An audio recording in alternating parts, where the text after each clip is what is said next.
Hi everyone, it's Catherine here from Inky Finger Cat. I've got a card that I made using a sketch that Martin came up with. So, for those that don't know Martin is Martinsmayhem. You can find him here on YouTube, Instagram, he's got his blog, blah blah blah. And I'm a big fan, and he knows it. Anyway, he came up with this idea of a sketchbook that's got card templates in it, as in it's got the block there ready for you to do your own sketches into. And he started now doing what's called Sketch Mayhem 365, where every single day he'll share a sketch that he's put into his sketchbook. I own the sketchbook. I was one of the first people to buy it in the wrong size, which is an odd story. But I now have the correct size version as well.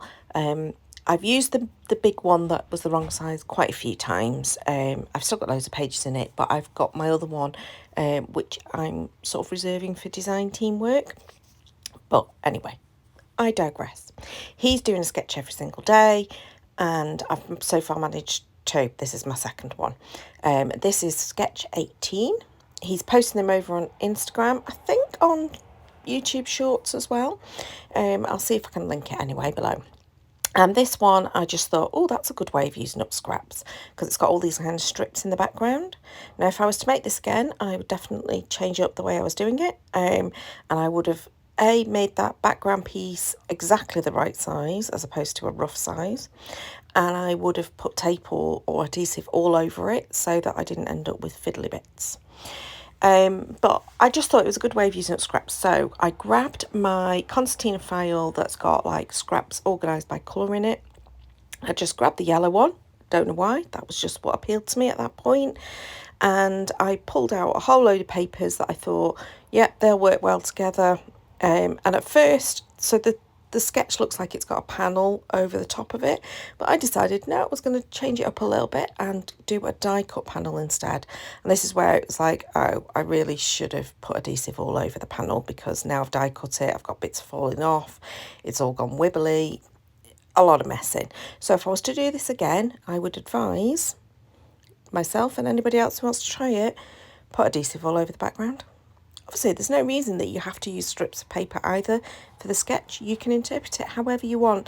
The sketch is very much jumping off point, I find. And from there, you know, it's wherever your creativity goes.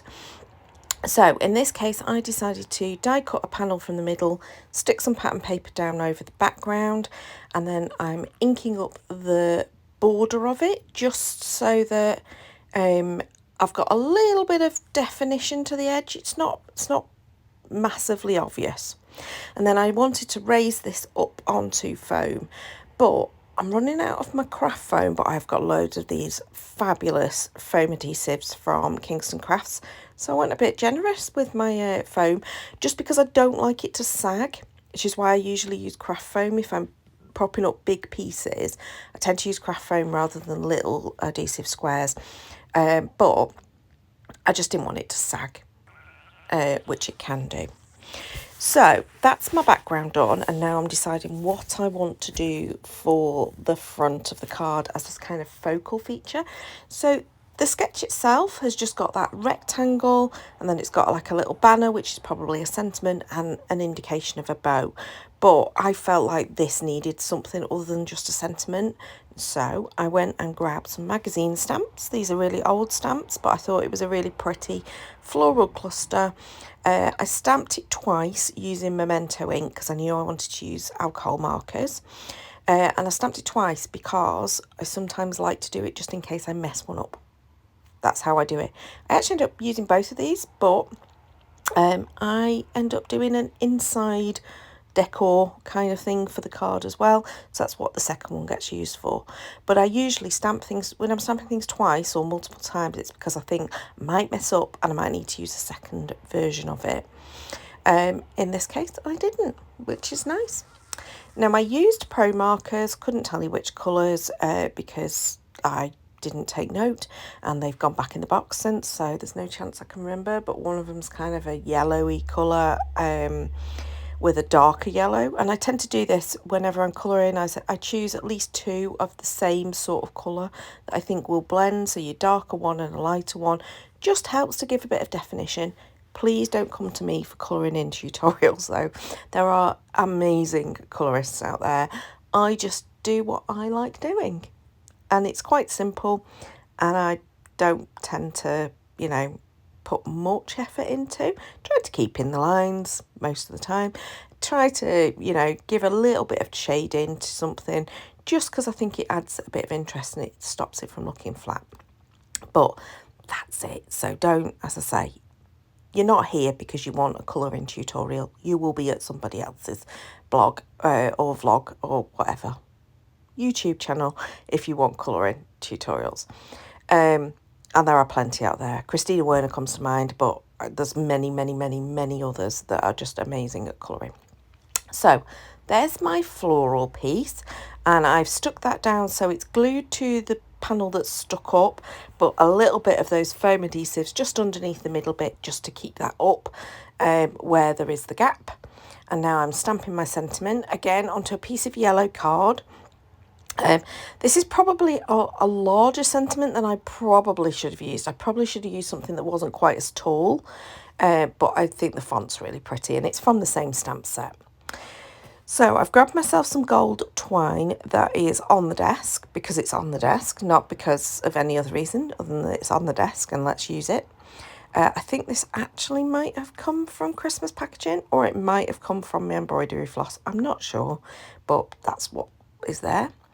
And I used, again, some foam adhesive on one corner that's over the left-hand side. And on the other corner, the rest of it, I used just normal adhesive, double-sided sticky tape. And now I'm choosing a craft card blank in order to stick it to. This, I did just do a little trim off the end of that sentiment. It was just that little bit too wide. And again, I put another foam tape on just to secure it in place since it was lifted. The card blanks I bought recently from Hobbycraft because I have just left my job. And as a lovely leaving present, I got some Hobbycraft vouchers, which is great because it's perfect for like those basic supplies. They don't do a huge amount in terms of card making these days. So I literally just bought some card blanks. That was it. That's all I've bought so far. I've still got loads of the voucher left, but it'll always come in handy. So this was me deciding, right, I'm going to do something with the inside. So because it's a craft card blank, I need to put an insert in so it's easy to write on. That's what I always do with a coloured card blank, is I put in a little white insert just to make sure that it's easy, because it's not always me that's going to write these cards, as in I give them to people for them to use for their greeting card supplies. So my mum and dad and my aunts and stuff like that. And that die cut panel that I had die cut out that had completely fallen to pieces, I basically stuck it all back together again. So it was going to coordinate with the front of the card. There you go. I've cut that little piece of white. I'm going to stick that little sort of patchwork piece back together again and pop the flower on. And then we've got a coordinated card, front and inside. So I hope you enjoyed that. I enjoyed using that sketch. As I say, this was day 18. You can follow the hashtag SketchMayhem365 and you'll see Martin's daily sketches. I hope you enjoyed this. Please do give me a thumbs up if you did. I'd love it if you leave a comment below, even if it's just like a little emoji. It just helps with that, you know, algorithm that lets YouTube know that you were watching. So until next time though, bye.